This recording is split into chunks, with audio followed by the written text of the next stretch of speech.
ốc thế đâu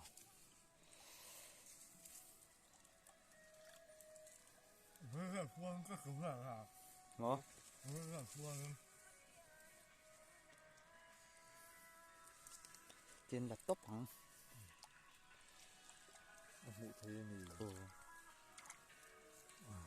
lê về số rồi đi vào phía làm tắm lại xuống được hả đấy gì không mà không mà không thuộc lầu tất bằng khá sang hạ tê sẽ về lồng khu co liền đấy sang hạ ẩn lầu khá đi sang hạ lăng đủ rồi cho sai tin là sang hạ số ẩn đây đây cái đủ rồi đấy đâu phải khó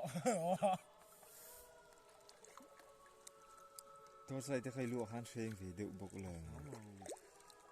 lên về hết được tá bút liền là lỗ cái chú liên thoát nữa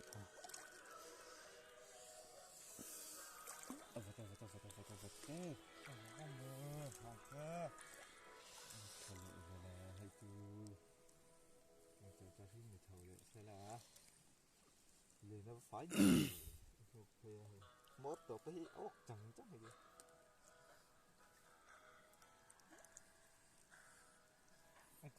không khổng mà tâm mà lù cái bắt lời cho rồi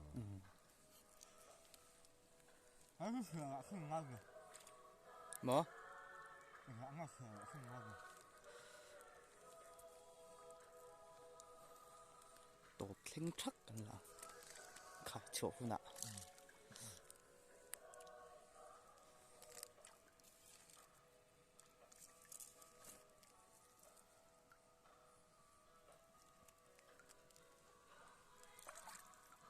cái chỗ tốc độ đấy không không ngợi nè khai à khai nó đủ tất cả cái gì mà cái sao cái gì